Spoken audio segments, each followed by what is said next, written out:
جو دیکھنے میں ہی گلابی گڑیا لگتی تھی، اپنی ازلی دھیمی انداز میں ان کے کمرے میں آتی نرم گوئی سے ابرش کے بارے میں استفار کرنے لگی تو انہوں نے اشارے سے اسے اپنے پاس بلایا تھا۔ جب وہ چھوٹے چھوٹے قدم اٹھاتی ان تک پہنچی تو انہوں نے ہاتھ میں پکڑی تصویر تکیے پر رکھی اور اپنا پڑا ہوا اسے پھونک کر اس کے ہاتھ تھام گی۔ بعض مرتبہ میں سوچتی ہوں کہ تم ایک پرسکون دریا اور ایک چنچل ندی، تم دونوں آخر ایک یہ دوستی ہوئی کیسے؟ وہ اسے چھیڑ رہی تھی جبکہ وہ ایک دم سے چمک گئی۔ وہ شرارتی ہے لیکن دل کی بہت اچھی ہے، شاید اس لیے۔ وہ اپنی ازلی دھیمی لہجے میں گویا ہوتی مسکرائی تو جواباً وہ بھی مسکرا دی تھی۔ عصر کی نماز تو اس نے میرے ساتھ ہی ادا کی تھی، پھر بھی میں تصویر لے کے بیٹھی تو وہ کمرے سے نکل گئی۔ اب یا تو وہ پچھلے لان کی طرف ہوگی یا خرگوشوں کے ساتھ ہوگی یا پھر چھت پر اپنے طوطوں کے ساتھ۔ سوریا بیگم کے کہنے پر وہ سمجھداری سے سر کو ہلاتی واپس پلٹ کر پہلے پچھلے لان کی طرف گئی جہاں ابرش کے 2 خرگوش پتکتے پھر رہے تھے، لیکن جیسے ہی اسے وہاں آتا دیکھا ان کے کان کھڑے ہوئے اور وہ دوڑتے ہوئے اپنے بل میں گھس گئے، جس سبب وہ دل مسو کر رہ گئی تھی۔ ہم بھی آپ کے دوست بننا چاہتے ہیں لیکن آپ ہر مرتبہ ہمیں دیکھ کر چھپ جاتے ہیں۔ وہ اپنی میٹھی آواز میں خفا ہو رہی تھی جب کوئی چپکے سے اس کے پیچھے آ کر کھڑا ہوا اور دھیرے سے اسے اپنے حصار میں قید کر گیا۔ اب ہماری دوست بن جائیں حبیبی، ہم دل و جان سے منتظر ہیں۔ گبرو شرارتی لہجہ اور آنکھوں میں شوق چمک لیے وہ اس کی گال سے اپنا شہزادہ گال مس کر گیا۔ اس کی جان لبوں میں آئی تھی۔ ہمیں جانے دیں پلیز۔ وہ ایک دم رہنسی ہوئی تھی۔ آپ کو جانے دیں؟ رسید کے کیا کریں؟ اس کی کندھوں سے تھام کر اپنا رجوع کرتے اس نے مقابل کے چہرے کو تھوڑا سا پکڑتے اونچے کیا تو چاند سا چہرہ اس کے مقابل ہوتے کتنے ہی لمحات تک موسیٰ بیرق زری کی قوت گویا چھین گیا تھا۔ دل و نظر گویا اس کے قدموں میں نثار ہوئے تھے۔ آسمانی رنگ کے لباس میں سادگی کا پیغام لگ رہی تھی۔ گلابی چہرہ تب کر کندک بنا ہوا تھا، اٹھتی گرتی پلکوں کی ادا، لرزتی شربتی لب جو اس کے دھیان کے سارے داغے کھینچ لیتے تھے۔ ستون ناک اور ناک پہ پہنی ڈائمنڈ کی لانگ سیاہ زلفیں چوٹی کو میں قید تھی لیکن آوارے لٹیں چہرے اور گردن کو چومتی اسے حسرت میں مطلع کر رہی تھی۔ وہ جتنی اس سے گریس برتتی تھی وہ اتنا ہی اس کی جانب مائل ہوتا تھا اور سیمی خود میں مگن رہنے والی تھی تو وہ شوق، وہ شرارتی طبیعت کا مالک ایک زندہ دل انسان تھا، لیکن اس کا دل بس ایک ہی کے لیے دھڑکتا تھا اور وہ تھی حبیبہ ابراہیم، جسے پیار سے غصہ بھی حبیبی کہتا تھا۔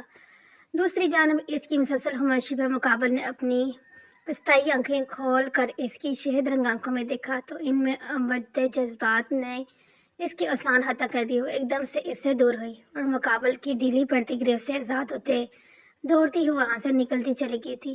میری بے قراریوں کو آزماتے ہیں، اے دل دیکھ وہ ہمیں کتنا ستاتے ہیں۔ موسیٰ نے دل پر ہاتھ رکھتے گویا اپنے ہی دل سے محبوب کی شکایت کر ڈالی اور پھر یوں ہی چلتے ہوئے اندر کی طرف بڑھ گیا جہاں سب بڑے حال میں موجود شام کی چائے کا لطف لے رہے تھے۔ وہ سب کو مشترکہ سلام کرتے ہوئے جان بوجھ کر حبیبہ کے ساتھ والے صوفے پر آ کے بیٹھا تھا جو ابرش کے ساتھ صوفے پر چڑھ کر بیٹھی اس کی جانب دیکھنے سے بھی کترا رہی تھی۔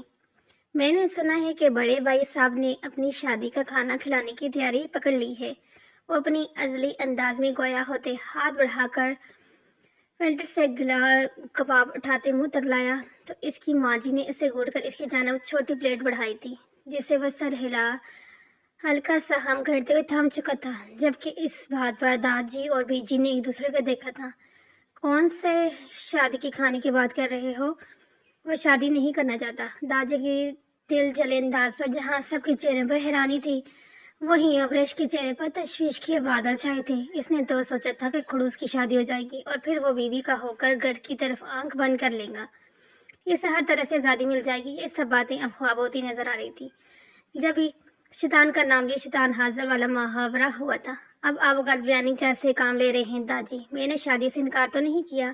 میں اپنے ازلی پرسکون انداز میں بولتے ہوئے دوسرے کا سکون غارت کرنے کا ماہر ایک شان سے چلتا ہوا سنگل صفحے پر بیٹھتا ٹانگ پر ٹانگ چڑھا گیا تھا۔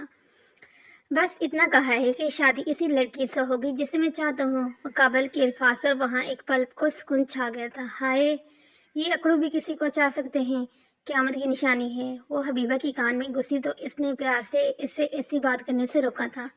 وہ ہمارے بڑے لالا ہیں، ان کے بارے میں برے الفاظ نہیں بول سکتے۔ اس کا وہی بولنا انہیں کا نرم انداز تھا جس پر موسیٰ بیرق زری نثار تھا۔ مجھے تمہاری پسند دل و جان سے منظور ہے،